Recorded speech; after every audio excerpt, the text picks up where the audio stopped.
Sarah Martinez had always been smaller than everyone else around her. At 5 feet 2 inches, she barely reached the shoulders of most of her fellow soldiers. Her voice was soft, almost musical, which seemed out of place in the harsh environment of military training camps. When she spoke, people often had to lean in to hear her properly. But what Sarah lacked in physical presence, she made up for with an unwavering determination that burned bright in her dark eyes. Growing up in a small town in Texas, Sarah had watched her older brother leave for the military when she was just 15. He came back different, quieter, with shadows behind his eyes that never quite went away. She remembered sitting with him on their back porch one evening, watching the sunset paint the sky in shades of orange and pink. He had rolled up his sleeves, showing her a scar that ran from his wrist to his elbow. "Got this in Afghanistan," he had said, his voice barely above a whisper. "Medic saved my life that day. If it wasn't for her quick thinking and steady hands, I wouldn't be sitting here with you right now." That conversation changed something inside Sarah. She began reading everything she could about military medicine, about battlefield trauma care, about the brave men and women who ran toward danger to save lives. Her bedroom walls became covered with medical textbooks and anatomy charts instead of the usual teenage posters. Her friends thought she was crazy when she announced her intention to join the military as a combat medic. "You're too small," her best friend Jennifer had said during lunch at their high school cafeteria. "And too nice. Military people are tough and mean." Sarah had smiled at that, the same gentle smile that would later comfort wounded soldiers in some of the world's most dangerous places. "Being small doesn't mean being weak," she had replied. "And being nice doesn't mean being soft." The day Sarah left for basic training, her entire family gathered at the bus station. Her mother cried, her father tried to look strong but failed, and her brother gave her a long hug that seemed to last forever.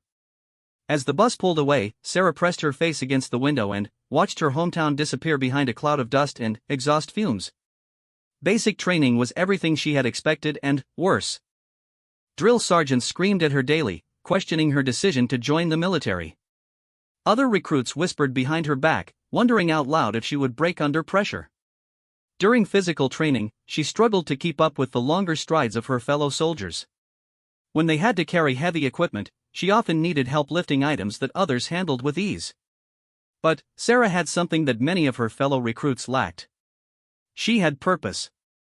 Every morning, she woke up thinking about her brother's scar and the medic who had saved his life. Every night, she fell asleep studying medical procedures and emergency response techniques. While others complained about the difficulty of their training, Sarah absorbed every lesson like a sponge absorbing water. The first time she impressed anyone was during a medical simulation exercise. The scenario involved a mock explosion with multiple casualties scattered across a training field. Other recruits stood around, overwhelmed by the chaos and unsure where to begin. Sarah immediately dropped to her knees beside the most critically wounded simulation victim and began working. Her hands moved with surprising confidence as she applied pressure to stop bleeding, checked for vital signs, and called out clear instructions to other recruits. Her soft voice, which had seemed like a weakness in other situations, became a source of calm in the middle of the simulated emergency. She moved from victim to victim with efficiency and grace, never hesitating, never second-guessing herself. When the exercise ended, the drill sergeant who had been particularly hard on Sarah throughout training approached her. His usual scowl was replaced by something that might have been respect. "Where did you learn to do that, Martinez?" he asked. "I studied, Sergeant," she replied simply. "Every night after training, I read medical textbooks and watched emergency response videos."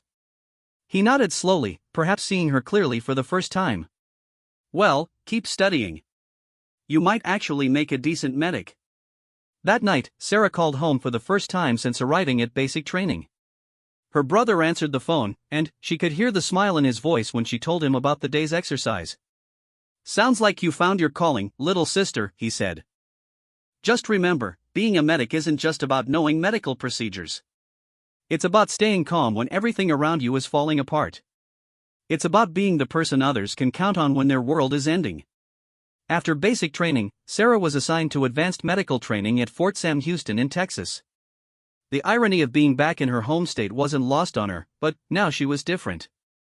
The shy girl from the small town had been replaced by a confident young woman who understood her purpose in life. Advanced medical training was intense beyond anything she had experienced. She learned to perform emergency surgery under pressure, to treat gunshot wounds and explosive trauma, to make life and death decisions in seconds.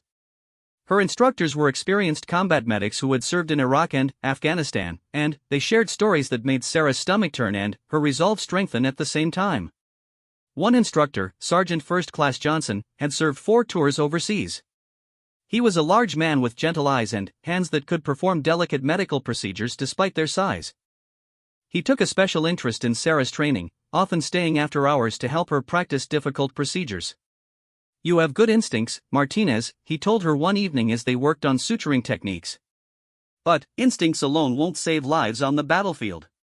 You need to train until these procedures become automatic, until you can perform them in your sleep, under fire, with explosions going off around you." Sarah listened carefully to every word. She practiced suturing on pig skin until her fingers could work without conscious thought. She memorized drug dosages and contraindications until she could recite them backwards. She learned to work with limited supplies, to improvise when proper equipment wasn't available, to make do with whatever materials were at hand. The other students in her medical training program were mostly men, and many of them were significantly larger and stronger than Sarah. But size and strength mattered less in medical training than they had in basic training. What mattered was knowledge, skill, and the ability to remain calm under extreme pressure. In these areas, Sarah excelled.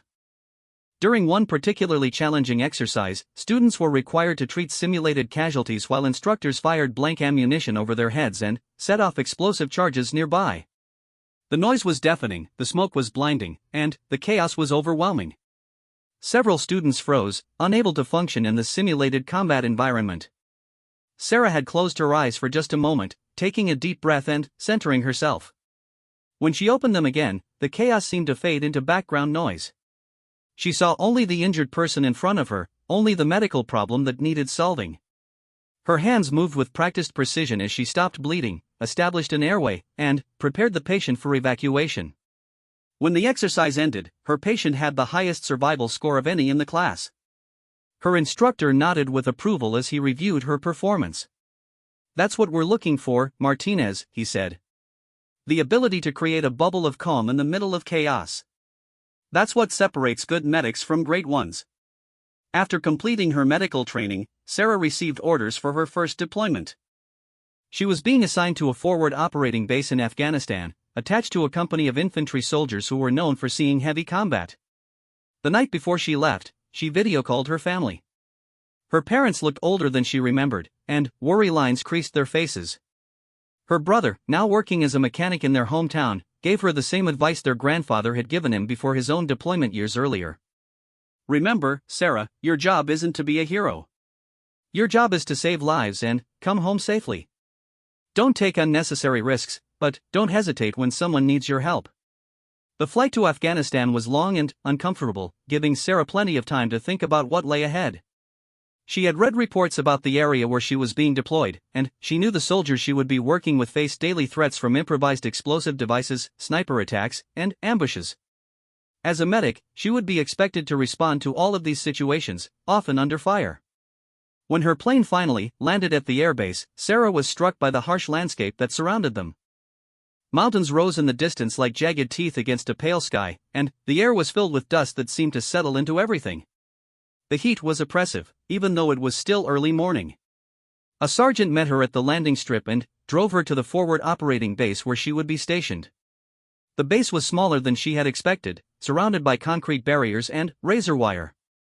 Guard towers stood at each corner, manned by soldiers who scanned the horizon constantly for signs of threats. "Welcome to paradise," the sergeant said with dark humor as they passed through the main gate. "Hope you brought your sunscreen." Sarah's new unit was commanded by Lieutenant Colonel James Mitchell, a career infantry officer with 20 years of military experience. He was a tall man with graying hair and intense blue eyes that seemed to take in everything around him. When Sarah reported to his office for her initial briefing, he looked up from a stack of paperwork and studied her for a long moment. "So you're our new medic," he said, his voice neutral but not unfriendly. "I read your training records. Impressive scores, good recommendations from your instructors." "Thank you, sir," Sarah replied, standing at attention. "At ease, Martinez." He leaned back in his chair and folded his arms across his chest. "Let me be straight with you. This isn't a training exercise. The threats here are real, and the consequences of mistakes are permanent. The soldiers in this unit depend on each other for survival, and now they'll be depending on you too. Sarah met his gaze steadily. I understand, sir. I'm ready. Something in her tone must have convinced him, because he nodded slowly. I hope so, Martinez. I really hope so. Over the following days, Sarah began meeting the soldiers who would become her new family. There was Sergeant Williams, a tough-talking career soldier who had already completed 2 previous deployments. Private Johnson, barely 19 years old and, on his first deployment, who called his girlfriend every night when communication windows allowed it. Corporal Davis, who kept a photo of his twin daughters taped inside his helmet and talked about them constantly. At first, many of the soldiers were skeptical about their new medic. They had heard she was small, young, and had never seen combat before. Some made jokes about having a little sister to take care of them. Others worried openly about whether she would be able to handle the physical demands of combat operations. Sarah understood their concerns, and she didn't take their skepticism personally. She knew that trust had to be earned, especially in a combat environment where lives hung in the balance. So she focused on doing her job quietly and competently, learning the routines of the base, and getting to know the individual soldiers who would depend on her skills. She set up the medical station with meticulous care, organizing supplies and equipment so that everything would be exactly where she needed it during an emergency. She studied the medical histories of every soldier in the unit, noting allergies, medications, and previous injuries that might affect treatment decisions.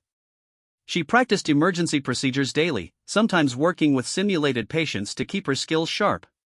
The first real test of Sarah's abilities came during her second week at the base. A routine patrol had hit an improvised explosive device about 2 miles from the base, and reports indicated multiple casualties. Sarah grabbed her medical kit and ran toward the landing pad where a helicopter was preparing to evacuate the wounded. The first casualty was Corporal Davis, the soldier who kept photos of his daughters in his helmet. He had suffered severe leg injuries from the explosion and was bleeding heavily. His face was pale with shock, and his breathing was rapid and shallow. Sarah dropped to her knees beside him and immediately began working. Her training took over completely as she applied pressure to control bleeding, started an intravenous line to replace lost fluids, and administered pain medication. Her hands moved with confidence and precision, exactly as she had practiced hundreds of times during training. Am I going to die? Davis asked, his voice weak but clear. Sarah looked directly into his eyes as she continued working. Not on my watch, she said firmly. I'm going to take good care of you, and you're going to see those beautiful daughters of yours again. During the helicopter ride to the main medical facility, Sarah continued monitoring and treating Davis's injuries. She adjusted his 4 fluids, checked his vital signs every few minutes, and kept him talking to prevent him from going into shock. By the time they reached the hospital, his condition had stabilized enough for the surgeons to save his leg. When Sarah returned to the base that evening, she found the other soldiers looking at her differently. The skepticism was gone, replaced by something that might have been respect. Sergeant Williams approached her as she was cleaning and restocking her medical supplies. Heard you did good work today, Doc, he said, using the informal title that medics earned from their fellow soldiers. Just doing my job, Sarah replied, but she couldn't hide the small smile that crossed her face. Well, your job saved Davis's leg and maybe his life. His girls will get to see their daddy again because of what you did today. Word of Sarah's competent performance spread quickly through the small base. Soldiers who had been polite but distant began seeking her out for conversation. They shared stories about their families back home, their fears about the deployment, their hopes for the future. Sarah listened to all of them, understanding that being a medic meant being a counselor and friend as well as a medical professional. The weeks that followed brought a routine of patrols, security operations, and the occasional medical emergency. Sarah accompanied several patrols, carrying her medical kit along with the rest of her gear. She learned to move quietly and efficiently, to scan for threats while still being ready to provide medical care at a moment's notice. She treated everything from minor injuries and illnesses to more serious combat wounds.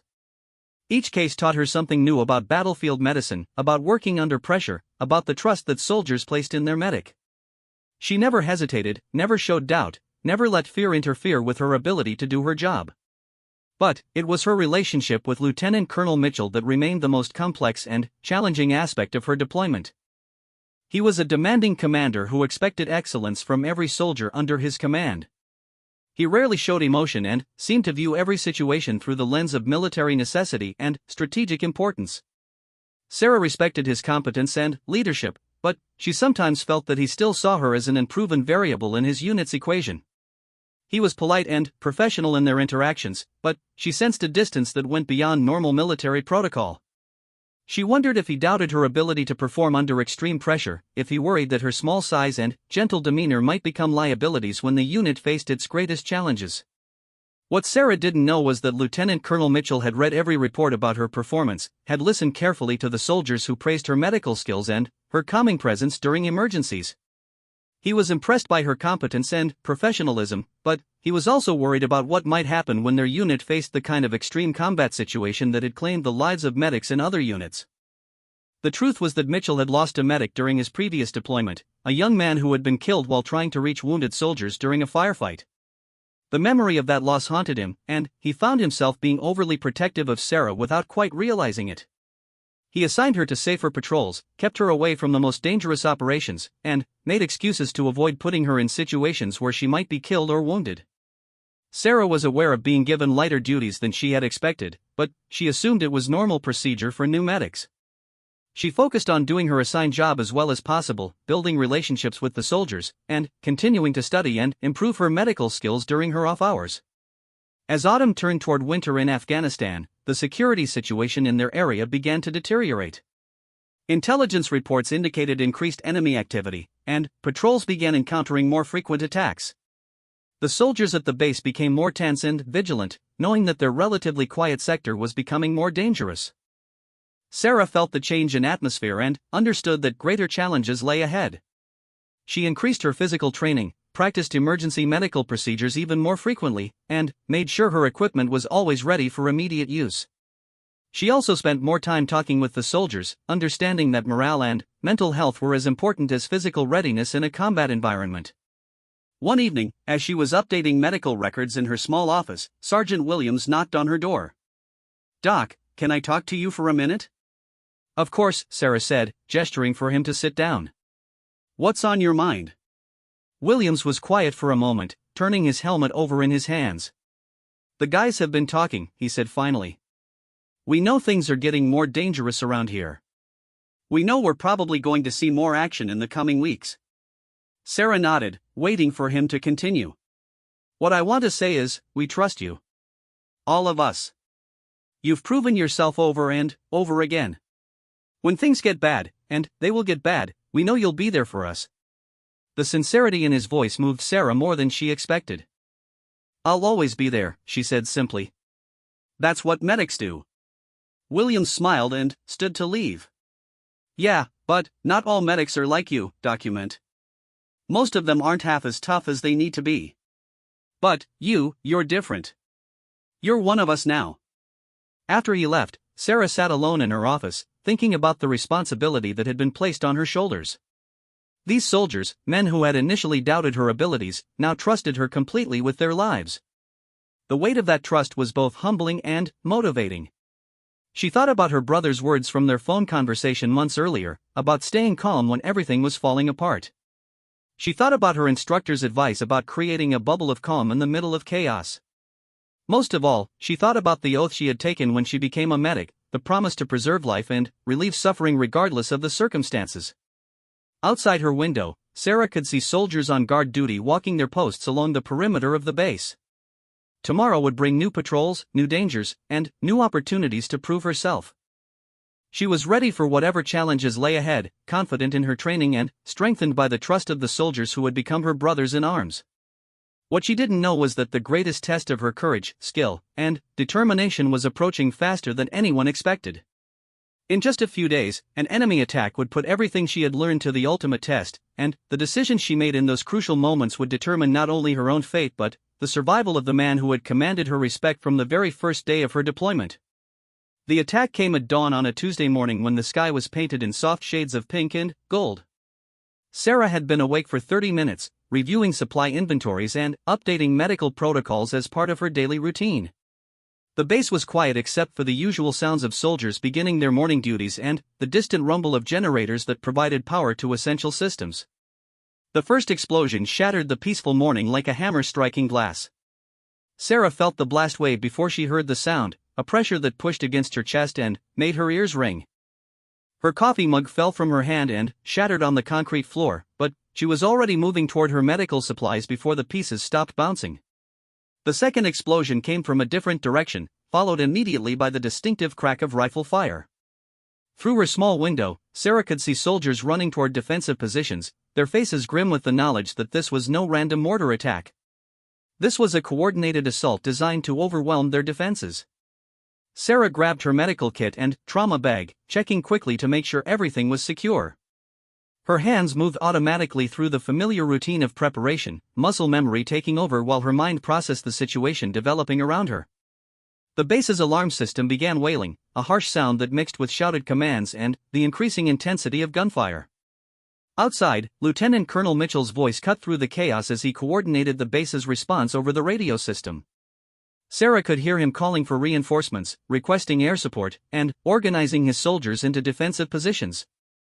His voice was calm and authoritative despite the danger, exactly what his soldiers needed to hear during their first moments of contact with the enemy. The medical station was located in the center of the base, positioned to provide maximum protection for wounded soldiers while remaining accessible from all directions. Sarah quickly set up her equipment, laying out surgical instruments, preparing intravenous fluids, and organizing trauma supplies. She had practiced this routine hundreds of times, but now every second counted. The first casualty arrived within 5 minutes of the initial attack. Private Johnson, the young soldier who called his girlfriend every night, was carried in by 2 of his squad members. He had taken shrapnel in his shoulder and arm from an explosive device, and blood was seeping through his uniform despite the field dressings his fellow soldiers had applied. "Put him on the table," Sarah instructed, her voice steady and professional.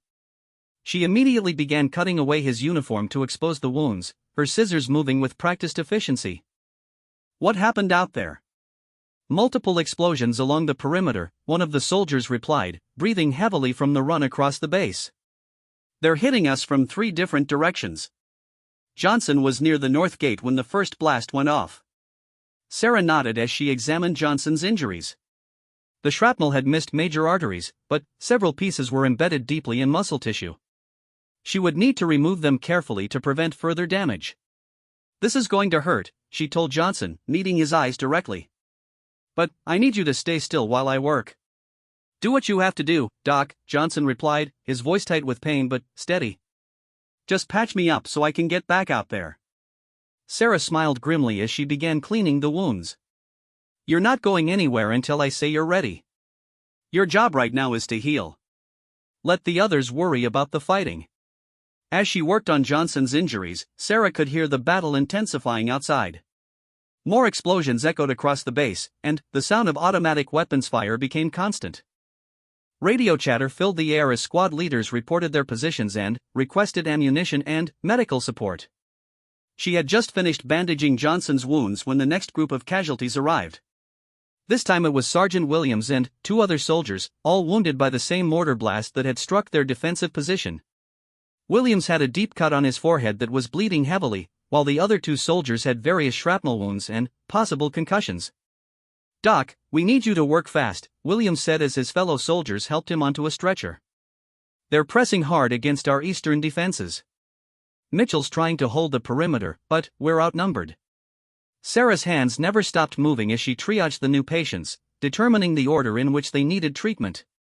The soldier with the most severe wounds went first, followed by Williams, whose head injury looked worse than it actually was. "How bad is it out there?" Sarah asked as she cleaned Williams's wound and began stitching it closed. "Bad enough," Williams replied honestly. "But Mitchell's holding everything together. Man's like a machine out there, moving from position to position, making sure everyone knows what they're supposed to do." As if summoned by their conversation, Lieutenant Colonel Mitchell's voice crackled over the radio system. He was calling for a medical evacuation helicopter to remove the wounded soldiers, but the response from headquarters was not encouraging. All available aircraft were supporting other operations, and none would be available for at least 2 hours. Sarah felt a chill that had nothing to do with the morning air. 2 hours was a long time to hold a defensive position against a determined enemy attack. It was also a long time to keep seriously wounded soldiers stable without access to a proper surgical facility. She finished treating Williams and moved on to the next patient, a young soldier who had been partially deafened by an explosion and was showing signs of traumatic brain injury. As she worked, more casualties continued to arrive in a steady stream. Some walked under their own power with minor injuries, while others were carried by their fellow soldiers or brought in on improvised stretchers. The medical station quickly became crowded with wounded soldiers, and Sarah found herself moving between patients with increasing urgency. She triaged new arrivals, stabilized the most seriously injured, and provided pain relief for those who were conscious and suffering. Her training had prepared her for mass casualty situations, but the reality was more challenging than any simulation. Through the constant stream of medical emergencies, Sarah maintained awareness of the larger battle developing around their base. Radio reports painted a picture of a well-planned enemy attack that was testing every aspect of their defenses. The attackers had superior numbers and seemed to know the layout of the base, suggesting that they had been planning this assault for weeks or months. Lieutenant Colonel Mitchell appeared in the doorway of the medical station just as Sarah was finishing work on her 7th patient of the morning. His uniform was dirty and torn, and there was a shallow cut on his left hand that he seemed unaware of. His face was grim but determined as he surveyed the wounded soldiers under Sarah's care. "How are they doing, Martinez?" he asked, his voice quiet but carrying clearly over the ambient noise of battle. "Stable for now," Sarah replied without stopping her work on a soldier with a severe leg wound. "But we need that medical evacuation helicopter soon. I can keep them alive, but some of these injuries need surgical intervention that I can't provide here." Mitchell nodded, understanding the implications. "Helicopters still tied up elsewhere. We're going to have to hold out until it's available." "We can do it," Sarah said with confidence that surprised both of them. "These soldiers are tough, and I've got everything I need to keep them stable." Mitchell studied her face for a moment, seeing something there that he hadn't noticed before. This young woman who had seemed so small and fragile was now moving through a medical crisis with the confidence of a veteran trauma surgeon. Her hands were steady, her voice was calm, and her decisions were quick and accurate. "I need to get back out there," Mitchell said finally. "Keep me informed if anything changes." As he turned to leave, Sarah called after him. "Sir, you've got a cut on your hand that should be cleaned and bandaged." Mitchell looked down at his hand as if seeing the injury for the first time. "It's nothing serious." "With respect, sir, infections can be serious even when cuts aren't. It'll only take a minute."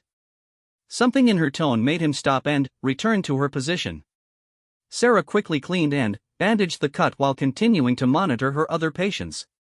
Her touch was gentle but efficient, and Mitchell found himself impressed by her ability to multitask under pressure. "Thank you," he said when she finished. "Just doing my job," Sarah replied with a small smile. "Stay safe out there." After Mitchell left, the intensity of the battle seemed to increase even further. Explosions became more frequent and closer to the medical station, causing the wounded soldiers to flinch and look nervously toward the walls. Sarah realized that she needed to do more than just treat their physical injuries. She also needed to help maintain their morale and confidence during what was clearly becoming a desperate situation. "All right, listen up," she announced to the room full of wounded soldiers.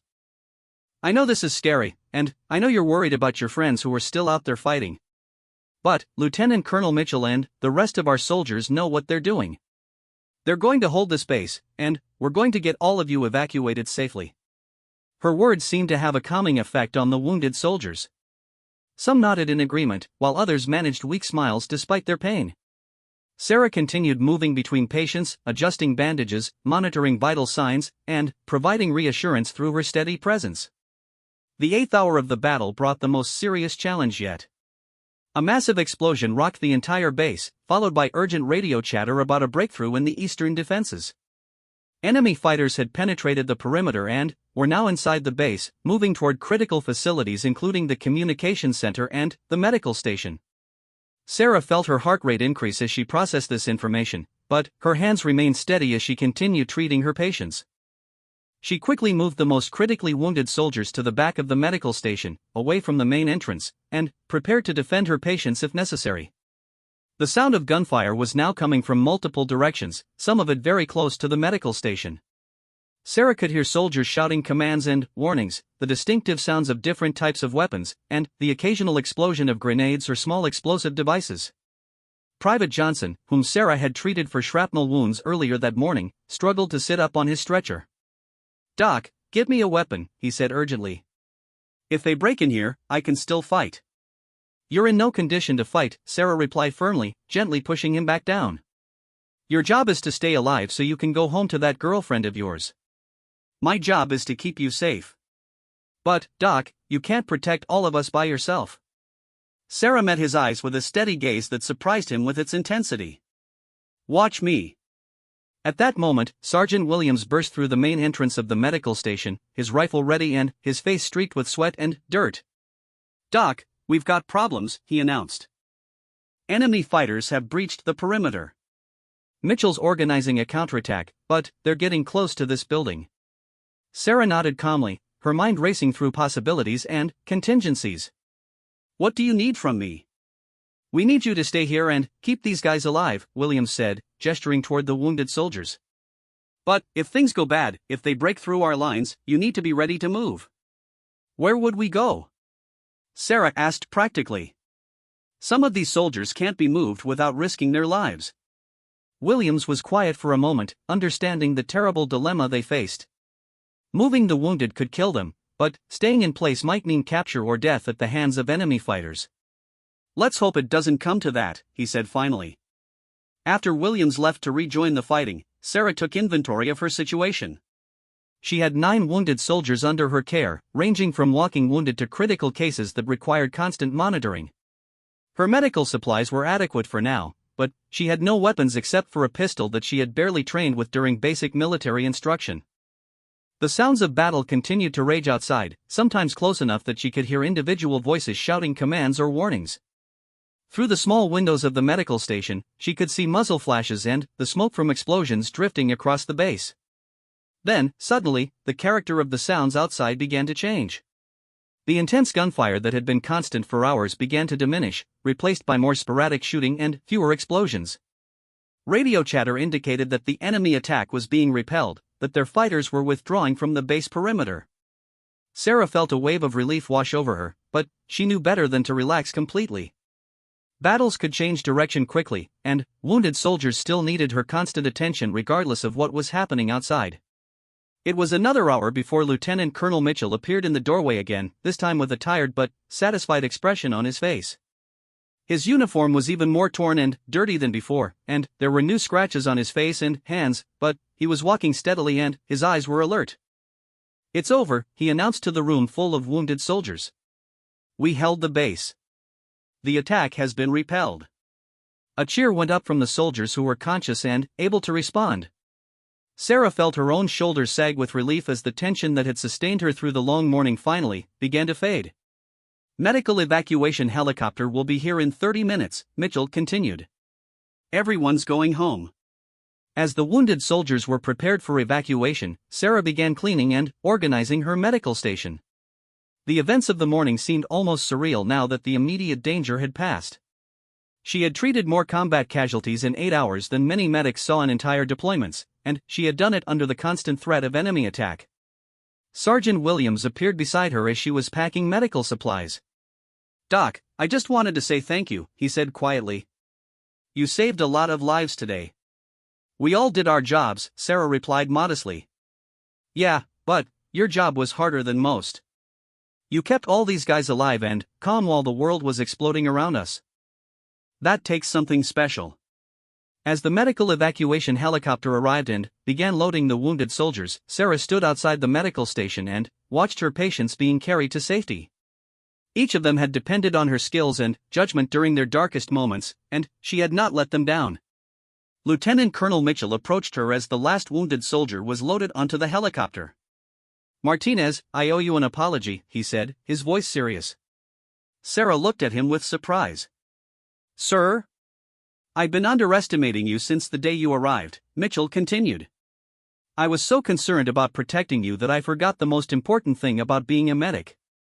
It's not about size or strength. It's about courage and competence under pressure. You've got both in abundance."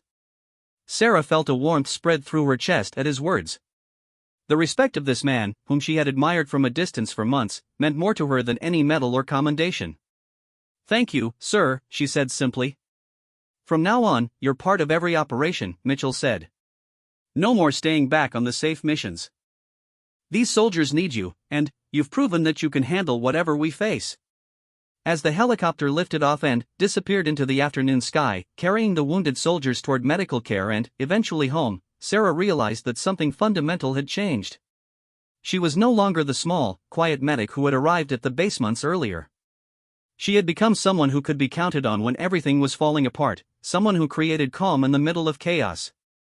What she didn't know was that her greatest test was still ahead of her, and that in just a few short days, she would face a situation that would require every ounce of courage, skill, and determination she possessed. The battle that had just ended was only a prelude to the moment when everything she had learned about being a medic, and everything she believed about duty and sacrifice, would be put to the ultimate test. 3 days after the attack on their base, intelligence reports began painting a disturbing picture of enemy movements in the surrounding area. Reconnaissance drones had spotted large groups of fighters gathering in the mountains, and intercepted communications suggested that another assault was being planned. This time, however, the target appeared to be a smaller outpost about 15 miles from their main base, where a squad of soldiers was conducting surveillance operations. Lieutenant Colonel Mitchell studied the intelligence reports with growing concern. The outpost, designated Observation Point Alpha, was manned by 12 soldiers whose primary mission was to monitor enemy movements along a crucial supply route. The position was strategically important but vulnerable, located on high ground with excellent sightlines but limited defensive positions and no easy escape routes. The more Mitchell analyzed the situation, the more convinced he became that the enemy was planning to overwhelm the outpost with superior numbers, eliminate the observation post, and then use the position as a launching point for future attacks. The soldiers at Observation Point Alpha were walking into a trap, and they might not even know it yet. Sarah was in the medical station, updating patient files and restocking supplies when Mitchell appeared in her doorway. His expression was serious, and she could see the weight of command in the lines around his eyes. She had learned to read his moods over the months of their deployment, and she recognized the particular tension that appeared when he was facing a difficult decision. "Martinez, I need to talk to you," he said, stepping into the medical station and closing the door behind him. Sarah immediately gave him her full attention, sensing that whatever he had to discuss was important. "What's the situation, sir?" Mitchell spread a map on her desk, pointing to various locations as he explained the developing intelligence picture. "We've got 12 soldiers at Observation Point Alpha who are about to be hit by a force 3 or 4 times their size. The attack will probably come at dawn tomorrow, and they don't have enough ammunition or defensive positions to hold out for long." Sarah studied the map, noting the isolated location of the outpost and the difficult terrain that surrounded it. "What are our options?" "We can order them to abandon the position and fall back to our base," Mitchell said, "but that means giving up a critical observation post and allowing the enemy to control key terrain. Or we can reinforce them, send additional soldiers and supplies to help them hold the position." "That makes sense," Sarah said. "Send reinforcements and turn their trap into our ambush." Mitchell nodded grimly. "That's exactly what we're going to do. But there's a problem. The only way to reach Observation Point Alpha without being detected is through a narrow valley that's heavily defended. We're going to have to fight our way through, and there will definitely be casualties." Sarah felt her stomach tighten as she began to understand where this conversation was heading. "You want me to go with the relief force?" "I need my best medic with the soldiers who are most likely to be wounded," Mitchell said simply. "This isn't going to be a routine patrol. It's going to be a running firefight through enemy territory, followed by a defensive battle at the outpost. People are going to get hurt, and they're going to need immediate medical attention." Sarah looked down at the map again, tracing the route that the relief force would have to take. The valley was narrow and winding, with high ground on both sides that would be perfect for enemy ambushes. Any force moving through that terrain would be exposed and vulnerable for the entire journey. "How many soldiers in the relief force?" she asked. 20, plus you," Mitchell replied. "It's the largest force we can send without leaving our own base undermanned." Sarah nodded slowly, understanding the mathematics of the situation. 32 soldiers total, defending an isolated position against superior numbers, with no easy way to evacuate casualties. It was exactly the kind of situation that separated competent medics from exceptional ones. "When do we leave?" 4 hours before dawn, Mitchell said. We need to reach the outpost before the main attack begins, and we need to move through the valley while it's still dark. The next few hours passed quickly as Sarah prepared for what she knew would be the most dangerous mission of her deployment. She packed her medical kit with extra supplies, focusing on trauma materials and blood clotting agents that would be most useful for treating gunshot wounds and explosive injuries. She also prepared smaller medical kits that could be distributed to squad leaders, allowing them to provide basic first aid when she might not be immediately available. As she worked, Sarah thought about the conversations she had had with her family before deploying. Her brother had warned her about taking unnecessary risks, but he had also told her that sometimes risks were necessary to save lives. Her parents had made her promise to come home safely, but they had also raised her to understand the importance of duty and service to others. The relief force assembled in the pre-dawn darkness, 20 soldiers armed and equipped for combat, plus Sarah with her medical supplies. Lieutenant Colonel Mitchell briefed the mission one final time, emphasizing the importance of speed, stealth, and maintaining communication with both the base and the soldiers at Observation Point Alpha. This is going to be dangerous, Mitchell told the assembled soldiers. The enemy knows we're coming, and they're going to try to stop us from reaching our destination. Stay close together, watch your sectors, and look out for each other. Martinez will be with us to take care of anyone who gets hurt, but your first job is to avoid getting hurt in the first place. Sarah felt the familiar pre-mission nervousness that she had learned was normal and healthy. Soldiers who weren't nervous before dangerous operations were either inexperienced or reckless, and she was neither. The nervousness would fade as soon as the action began, replaced by the focused concentration that training had made automatic. The journey through the valley began uneventfully. The soldiers moved in a tactical formation that provided security in all directions while maintaining the speed necessary to reach their destination on schedule. Sarah stayed in the middle of the formation where she would be protected but still able to respond quickly to casualties in any part of the unit. The terrain was exactly as difficult as the maps had suggested. The valley floor was rocky and uneven, making quiet movement challenging. The walls of the valley rose steeply on both sides, creating perfect positions for enemy observers and snipers. Every shadow could conceal a threat, every rock formation could hide an ambush. They had covered about half the distance to Observation Point Alpha when the first shots rang out. Muzzle flashes erupted from positions high on the valley walls, and bullets began striking the rocks around the relief force.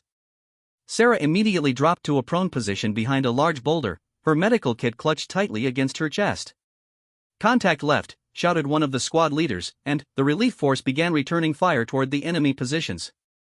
The sound was deafening in the confined space of the valley, echoes bouncing off the rock walls and creating a continuous roar of gunfire. "Martinez, stay down until we clear these positions," Mitchell called out over the noise.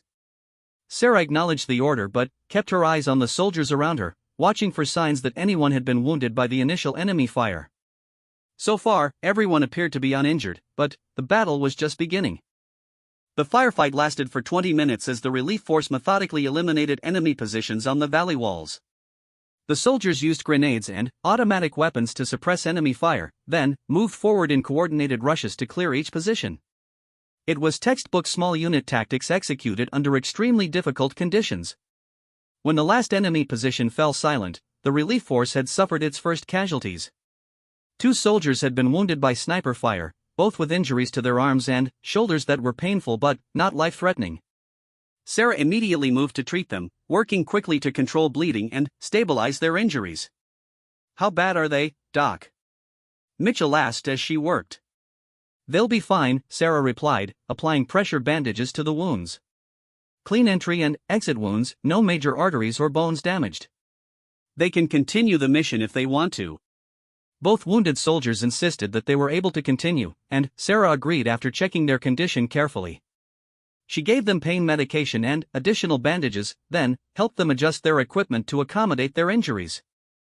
The relief force resumed movement through the valley, now more cautious and alert after the ambush. They encountered 2 more enemy positions during the remainder of their journey, but both were smaller and less well prepared than the first. The soldiers eliminated these threats quickly and with no additional casualties. As dawn began to break over the mountains, the relief force finally reached Observation Point Alpha. The outpost was located on a rocky hilltop that provided excellent observation in all directions but limited protection from enemy fire.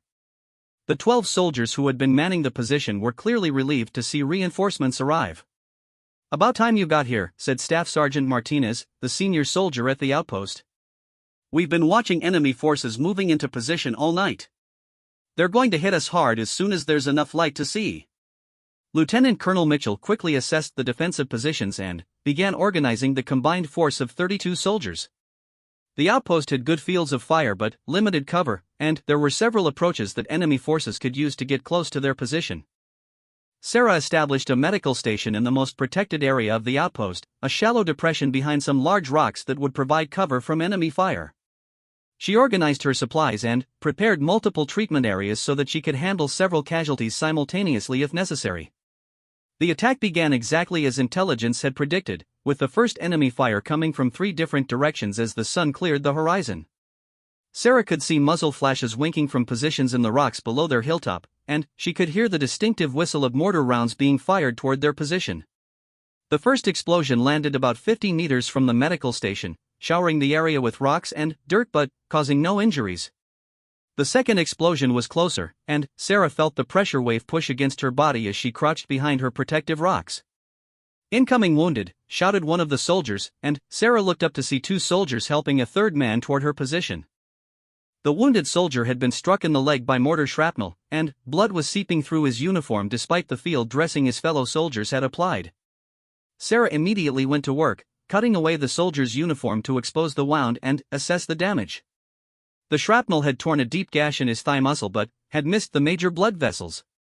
It was painful and serious but not immediately life-threatening. "What's your name?" Sarah asked as she began cleaning the wound. "Peterson," the soldier replied through gritted teeth. "This my first deployment." "Well, Peterson, you're doing fine," Sarah said in her calm, professional voice. "This is going to hurt, but I need to clean out the debris and stitch you up. Try to stay still for me." As she worked on Peterson's wound, Sarah could hear the battle intensifying around their position. The enemy attack was coming from multiple directions simultaneously, forcing the defending soldiers to divide their attention and ammunition. Radio chatter indicated that the enemy force was larger than intelligence estimates had suggested. She had just finished bandaging Peterson's leg when another soldier appeared at her medical station, this one with a gunshot wound to his shoulder. Then, another arrived with shrapnel injuries from a close mortar explosion. Within 30 minutes of the attack beginning, Sarah was treating 5 wounded soldiers simultaneously. The tempo of battle continued to increase as the enemy forces pressed closer to the outpost. Sarah could hear Lieutenant Colonel Mitchell's voice over the radio, calling for ammunition resupply and requesting air support that might not be available for hours. The situation was becoming desperate, but the soldiers continued to fight with determination and skill. During a brief lull in the enemy attack, Sarah had a chance to look around the outpost and assess the overall situation. Several soldiers had minor wounds that they were treating themselves, but more serious casualties were mounting. The enemy was using their superior numbers to maintain constant pressure on the defensive position, preventing the soldiers from resting or resupplying. "Doc," someone called out urgently. "We've got a bad one over here." Sarah grabbed her trauma kit and ran toward the voice, keeping low to avoid enemy sniper fire. She found Sergeant Williams lying behind a defensive position, blood soaking through his uniform from a wound in his abdomen. His face was pale, and his breathing was shallow and rapid. Sarah immediately recognized the signs of internal bleeding and possible organ damage. This was exactly the kind of injury that required immediate surgical intervention, the kind of wound that killed soldiers when they were too far from proper medical facilities. "Talk to me, Sergeant," Sarah said as she began cutting away his uniform. "How are you feeling?" "Like I got kicked by a horse," Williams replied weakly. "But I felt worse after a night of drinking." Sarah smiled despite the seriousness of the situation. Williams's ability to make jokes was actually a good sign, indicating that he was still mentally alert despite his injuries. She worked quickly to expose the wound and assess the damage, her hands moving with practiced efficiency. The gunshot wound had penetrated Williams's abdomen, possibly damaging internal organs and definitely causing significant internal bleeding. This was beyond the scope of what Sarah could treat in a combat environment, but she could stabilize him and keep him alive until proper medical care became available. "I'm going to start in 4 and give you some pain medication," Sarah explained as she worked. "Then, I'm going to bandage this wound to control the bleeding.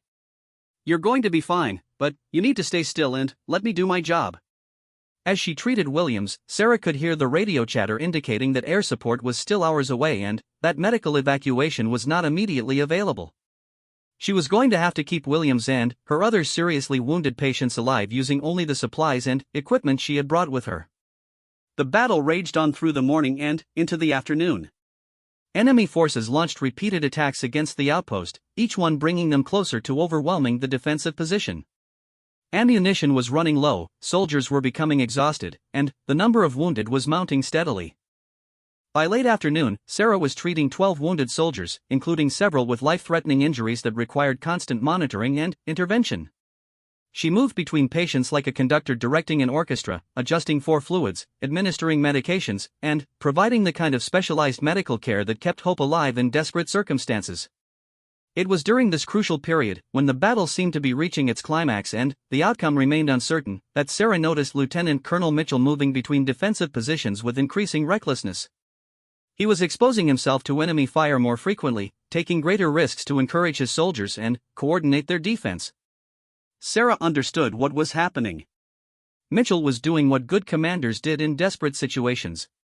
He was leading from the front, sharing the dangers with his soldiers, and demonstrating through his actions that their mission was worth any sacrifice. But she also knew that his leadership was what was holding the defense together, and that losing him could mean the collapse of their entire position.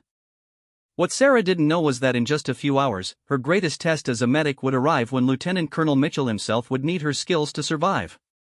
The courage and competence she had demonstrated throughout the day were only preparation for the moment when everything she believed about duty, sacrifice, and the sacred trust between a medic and the soldiers who depended on her would be put to the ultimate test. As the sun began to set over the mountains, casting long shadows across the battlefield, Sarah continued her work among the wounded, unaware that the most challenging and dangerous part of her deployment was still ahead of her. The sun had begun its descent toward the jagged mountain peaks when the enemy launched what appeared to be their final, desperate assault on Observation Point Alpha. This attack was different from the others, more coordinated and more aggressive, with enemy fighters advancing from all directions simultaneously in an attempt to overwhelm the defensive position through sheer force of numbers. Sarah was working on her 13th patient of the day when the intensity of gunfire suddenly doubled. She looked up from the wounded soldier she was treating to see muzzle flashes erupting from positions that seemed impossibly close to their perimeter. The enemy had somehow managed to advance much closer than previous attacks, and they were now close enough for her to hear their voices shouting commands and encouragement to each other. Lieutenant Colonel Mitchell's voice cut through the chaos as he coordinated the defense, moving from position to position to ensure that his soldiers maintained their firing discipline and conserved ammunition. Sarah watched him through the smoke and confusion, noting how his presence seemed to steady the soldiers around him even as the situation became increasingly desperate. The wounded soldiers under Sarah's care were all conscious enough to understand what was happening around them. Those who could hold weapons had been given rifles and positioned where they could contribute to the defense despite their injuries. Sergeant Williams, despite his serious abdominal wound, had propped himself against a rock and was providing covering fire for Sarah as she worked on other patients. "Doc," Williams called out during a brief lull in the fighting, "you need to get ready to move. If they break through our perimeter, you can't stay here trying to treat us. You need to get yourself to safety." Sarah looked at him with an expression that made Williams understand immediately that retreat was not something she was considering. "I'm not leaving anyone behind," she said simply. "We're all going home together, or we're not going home at all." The battle reached its crescendo as enemy fighters managed to breach the defensive perimeter at two different points. Sarah could see Mitchell rallying his soldiers for a counterattack, leading a group of soldiers toward the nearest breach with his rifle ready and his voice clear and commanding despite the chaos surrounding them. It was during this counterattack that everything changed in an instant. Sarah was applying a pressure bandage to a soldier's arm wound when she heard a sound that every combat medic dreaded, the distinctive thump of a mortar round landing very close to their position, followed immediately by an explosion that seemed to shake the entire mountainside. When the smoke cleared, Sarah saw Lieutenant Colonel Mitchell lying motionless about 30 meters from her position, his body partially hidden behind a rocky outcropping. Blood was visible on his uniform, and he wasn't moving. The soldiers who had been advancing with him were either dead or wounded, and the enemy fighters were pressing their advantage toward the breach in the defensive line. For a moment, Sarah felt time slow down as she processed the situation. Mitchell was wounded and exposed in the middle of the battlefield, with enemy fighters advancing toward his position. The other soldiers were pinned down by heavy fire and couldn't reach him without exposing themselves to certain death. If someone didn't act immediately, the man who had commanded her respect and who had proven his courage countless times would die alone in the dirt. "I have to go get him," Sarah announced to Williams and the other wounded soldiers around her medical station. "Doc, no," Williams said urgently. "It's suicide. You'll never make it across that open ground." Sarah was already gathering her trauma kit and preparing to move. "He's wounded and alone out there. I'm not leaving him." "The other soldiers will get him when the fire dies down," Williams insisted. "You can't help him if you get yourself killed trying to reach him." Sarah met Williams's eyes with a steady gaze that he recognized from their conversations during training. This was the same quiet determination that had driven her to become a medic, the same unshakable sense of duty that had carried her through every challenge of her deployment. "He's my patient now," she said simply.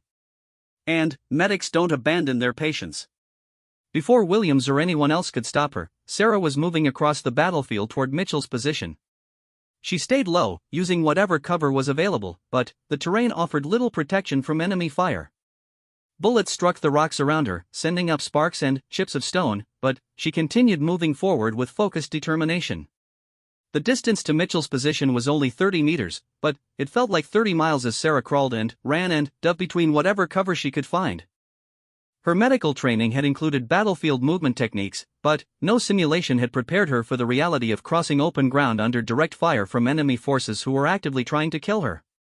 She reached Mitchell's position just as an enemy fighter appeared on the ridge above them, rifle raised and aimed in her direction. Sarah threw herself behind the rocky outcropping where Mitchell lay, feeling the impact of bullets striking the stone just inches from her head. Mitchell was unconscious but breathing, blood seeping from wounds on his chest and leg. Sarah immediately began her medical assessment, working with practiced efficiency even as enemy fire continued to strike their position. She could hear soldiers shouting, but she couldn't tell if they were friendly or enemy voices. The wound in Mitchell's chest appeared to be from shrapnel rather than a direct gunshot, but it was deep and bleeding heavily. The leg wound looked like it might have hit bone, and his left arm was bent at an unnatural angle that suggested a fracture. These were serious injuries that required immediate medical intervention, but treating them in their current position was almost impossible.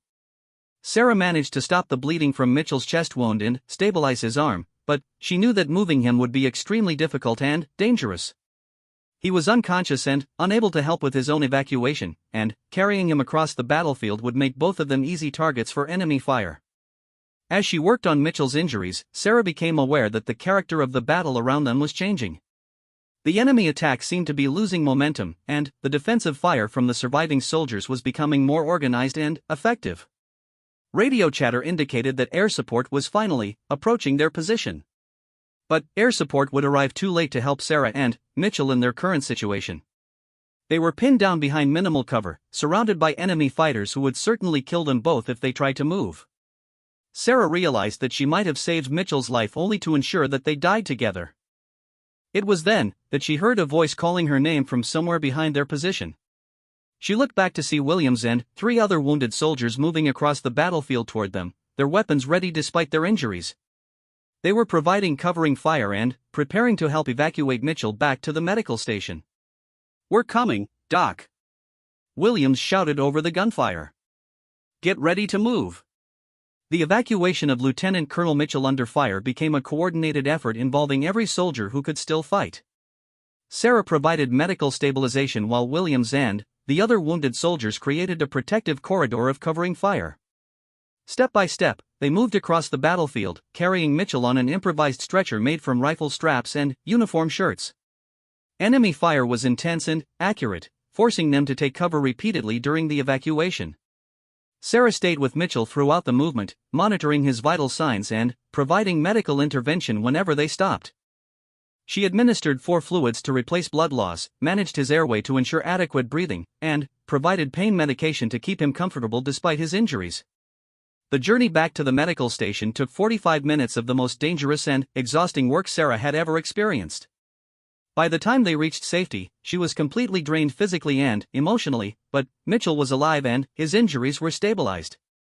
As Sarah worked to provide more definitive medical care for Mitchell's injuries, air support finally arrived in the form of attack helicopters that began systematically destroying enemy positions around the outpost.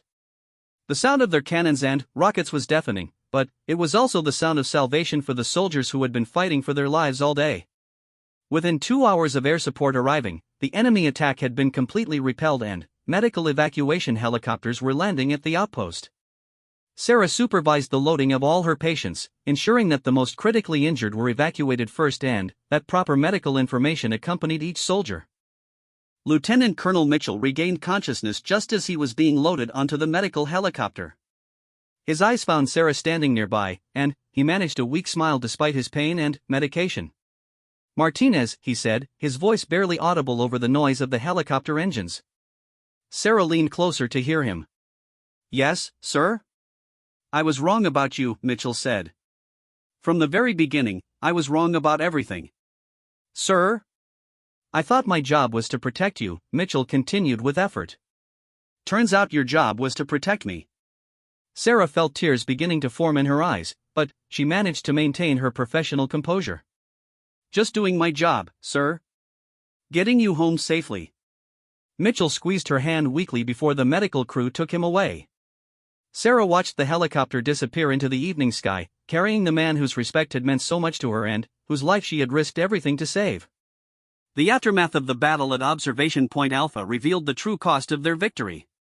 Of the 32 soldiers who had fought to defend the outpost, 18 had been wounded and 3 had been killed.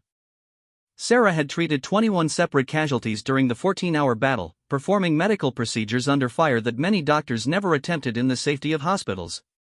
The official after-action reports praised the tactical decisions that had led to their successful defense of the outpost, but they could not capture the human elements that had made victory possible.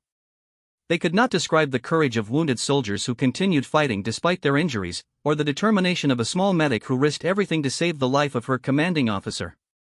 Word of Sarah's actions during the battle spread quickly through the military medical community and beyond. She was recommended for the Silver Star, one of the highest decorations for valor that could be awarded to a soldier. The citation described her courage under fire and her life-saving medical care under impossible conditions. But, for Sarah, the real reward came 3 weeks later when she received a video call from a hospital in Germany where Lieutenant Colonel Mitchell was recovering from his injuries. He looked pale and thinner than she remembered, but his eyes were alert and his smile was genuine. "The doctors tell me I'm going to make a full recovery," he reported. "They also tell me that I owe my life to a certain medic who apparently doesn't know the meaning of the word impossible." Sarah laughed, feeling a weight lift from her shoulders that she hadn't even realized she was carrying. "How are you feeling, sir?" "Like I got kicked by a horse," Mitchell replied, echoing the words Williams had used when he was wounded. "But I felt worse after a long day of training exercises." They talked for nearly an hour about the battle, about the soldiers who had been wounded and were now recovering, and about the future. Mitchell would return to the United States for further treatment and rehabilitation, while Sarah would complete her deployment with the unit. Before ending the call, Mitchell became serious again. "Sarah, I want you to know that everything I said in that helicopter was true. You changed my understanding of what it means to be a soldier and what it means to be a leader. You taught me that real strength isn't about size or volume or how intimidating you can be. It's about doing the right thing when everything is falling apart around you." Sarah felt the tears returning, but this time she didn't try to hide them. "Thank you, sir. That means everything to me. You're going to have a distinguished career in the military, if that's what you choose," Mitchell continued. "But, more importantly, you're going to save a lot of lives and make a difference in ways that most people never could." After the call ended, Sarah sat alone in her small office at the base, thinking about the journey that had brought her to this moment. She thought about her brother's stories of the medic who had saved his life, about her decision to join the military, about all the training and challenges that had prepared her for the test she had faced at Observation Point Alpha. She realized that she was no longer the uncertain young woman who had arrived at the base months earlier, wondering if she would be accepted by the soldiers she was meant to serve. She had become someone who could be counted on when lives hung in the balance, someone who created calm in the middle of chaos, someone who never abandoned the people who depended on her. The remaining months of Sarah's deployment passed without major incidents, but she continued to serve with the same quiet competence and unwavering dedication that had defined her from the beginning. She treated routine illnesses and minor injuries, provided medical support for patrols and operations, and maintained the health and morale of the soldiers under her care. When the time came for her to return home, the entire unit gathered to see her off. Soldiers who had initially doubted her abilities now spoke of her with respect and affection that bordered on reverence. She had become a legend within the unit, the medic who had risked everything to save their commanding officer and who represented the very best of military medicine. Sergeant Williams, now fully recovered from his wounds and preparing for his own return home, spoke for all of them at her farewell gathering. "Doc Martinez didn't just save our lives when we were wounded," he said to the assembled soldiers. "She saved our faith in what it means to be part of something bigger than ourselves. She showed us that real heroes don't look like what we expect them to look like. They just do what needs to be done, regardless of the cost." Sarah's return to the United States was marked by ceremonies and awards that recognized her extraordinary service. She received the Silver Star in a ceremony attended by her family, her former instructors, and military officials who spoke of her courage and dedication. But the moment that meant the most to her was when Lieutenant Colonel Mitchell, now recovered from his injuries, pinned the medal to her uniform. "I told you once that you had proven yourself," he said as photographers captured the moment. "I was wrong about that too. You didn't prove yourself to us. You proved to us what we could become if we had the courage to follow your example." In the years that followed, Sarah continued her military career, advancing in rank and responsibility while never forgetting the lessons she had learned during her first deployment. She trained new medics, sharing the knowledge and experience that had saved so many lives. She developed new protocols for battlefield medicine that would help future medics perform under similar circumstances. But, perhaps most importantly, she remained the same person she had always been, someone who understood that real strength came not from size or volume, but from the willingness to do the right thing when everything was falling apart. She remained someone who created calm in the middle of chaos, someone who never abandoned the people who depended on her, and someone who proved that heroes come in all sizes and speak in all kinds of voices. The story of Sarah Martinez became part of the folklore of military medicine, passed down through generations of medics who learned about the small, quiet soldier who had risked everything to save her commanding officer. But, for those who had served with her, who had seen her work under fire and had trusted their lives to her skills and judgment, she was much more than a story. She was proof that the most important battles are often fought not by the loudest or strongest or most intimidating soldiers, but by those who understand that true courage means never leaving anyone behind, no matter what the cost. She was evidence that the warrior spirit comes in many forms, and that sometimes the most powerful person on the battlefield is the one who fights not to destroy, but to preserve and protect and save. In the end, Sarah Martinez became exactly what she had always dreamed of becoming, the medic who saved lives when everything seemed hopeless, the soldier who created hope in the darkest moments, and the person who proved that being small never meant being weak, and that being gentle never meant being soft.